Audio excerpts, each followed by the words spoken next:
What to do next? It was a momentous question. I had gone out into the world to shift for myself at the age of 13, for my father had endorsed for friends. And although he left us a sumptuous legacy of pride in his fine Virginia stock and its national distinction, I presently found that I could not live on that alone without occasional bread to wash it down with. I had gained a livelihood in various vocations, but had not dazzled anyone with my successes.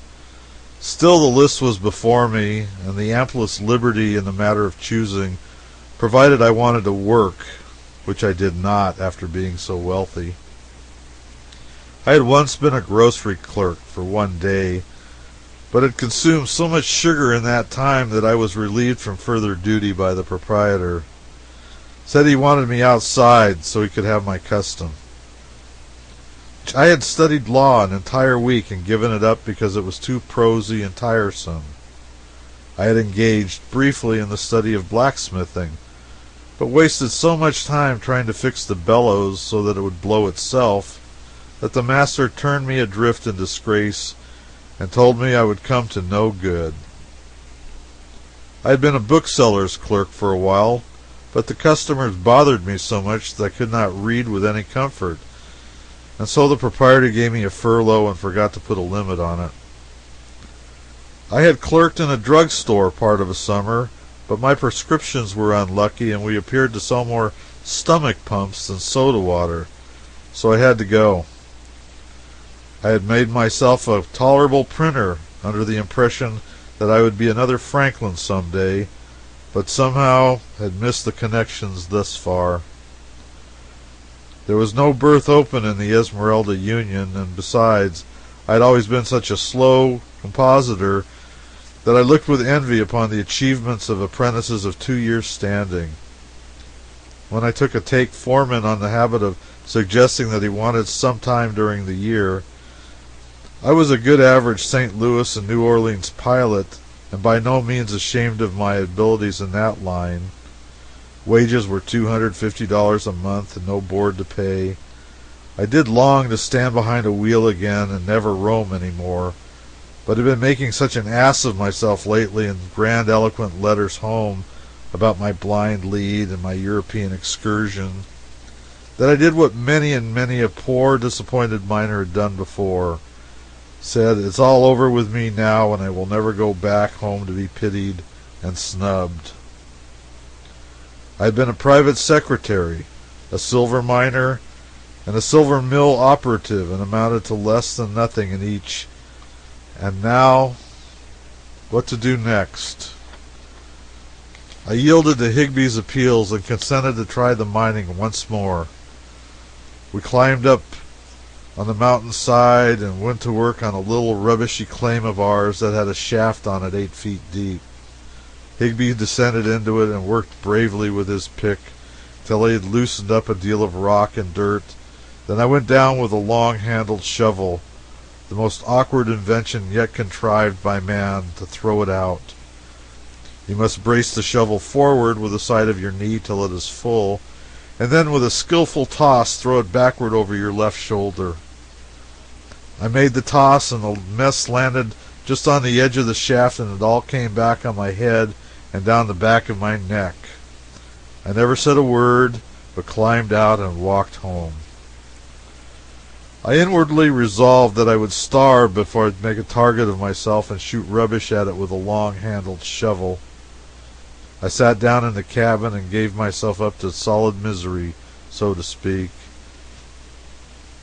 Now, in pleasanter days I had amused myself with writing letters to the chief paper of the territory, the Virginia Daily Territorial Enterprise, and had always been surprised when they appeared in print. My good opinion of the editors had steadily declined, for it seemed to me that they might have found something better to fill up with than my literature.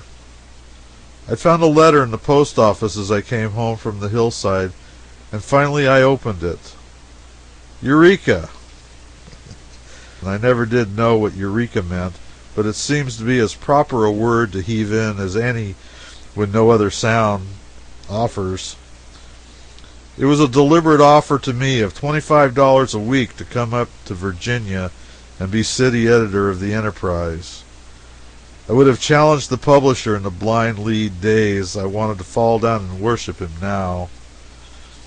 $25 a week. It looked like bloated luxury, a fortune of sinful and lavish waste of money. But my transports cooled when I thought of my inexperience and consequent unfitness for the position, and straightway on top of this my long array of failures rose up before me.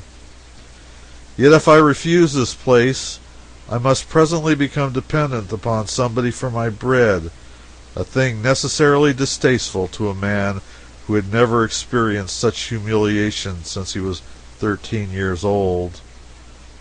Not much to be proud of, since it is so common, but then it was all I had to be proud of. So I was scared into being a city editor. I would have declined otherwise. Necessity is the mother of taking chances.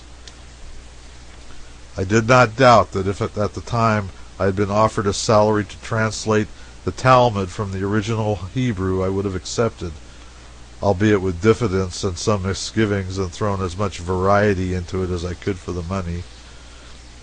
I went up to Virginia and entered into my new vocation.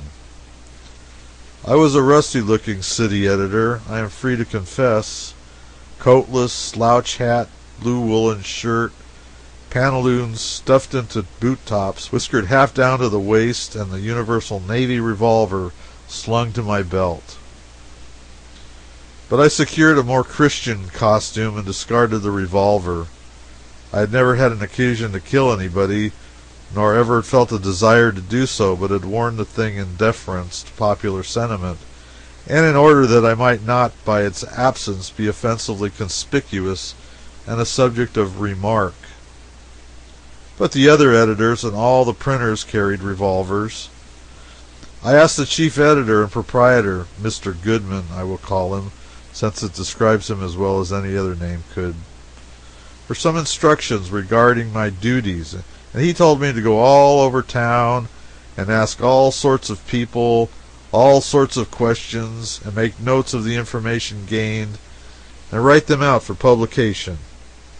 And he added, never say, we learned so-and-so, or it is reported, or it is rumored, or we understand so-and-so, but go to headquarters and get the absolute facts and speak out and say, it is so-and-so. Otherwise people will not put confidence in your news. Unassailable certainty is the thing that gives a newspaper the firmest and most valuable reputation. It was the whole thing in a nutshell, and to this day, when I find a reporter commencing his article with, we understand, I gather a suspicion that he has not taken as much pains to inform himself as he ought to have done. I moralize well, but I did not always practice well when I was city editor. I let fancy get the upper hand of fact, too, often when there was a dearth of news. I can never forget my first day's experience as a reporter. I wandered about town, questioning everybody, boring everybody, and finding out that nobody knew anything. At the end of 5 hours, my notebook was still barren. I spoke to Mr. Goodman. He said, Dan used to make a good thing out of the hay wagons in the dry time, when there were no fires or inquests. Are there no hay wagons in from Truckee? If there are, you might speak of the renewed activity and all that sort of thing in the hay business, you know. It isn't sensational or exciting, but it fills up and looks businesslike. I canvassed the city again and found one wretched old hay truck dragging in from the country, but I made affluent use of it. I multiplied it by 16, brought it into town from 16 different directions, made 16 separate items out of it, and got up such a sweat about hay in Virginia City had never seen in the world before. This was encouraging. 2 nonpareil columns had to be filled, and I was getting along. Presently, when things began to look dismal again, a desperado killed a man in a saloon, and joy returned once more. I never was so glad over any mere trifle before in my life. I said to the murderer, "Sir, you are a stranger to me, but you have done me a kindness this day which I can never forget. If whole years of gratitude can be to you any slight compensation, they shall be yours. I was in trouble, and you have relieved me nobly, and at a time when all seemed dark and drear. Count me your friend from this time forth, for I am not a man to forget a favor." If I did not really say that to him, at least I felt the itching desire to do it.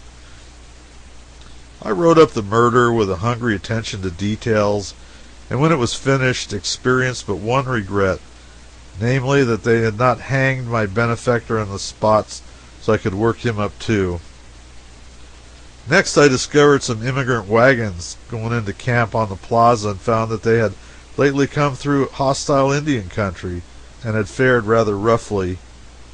I made the best of the item that circumstances permitted and felt that if I were not confined within rigid limits by the presence of the reporters of the other papers, I could add particulars that would make the article much more interesting.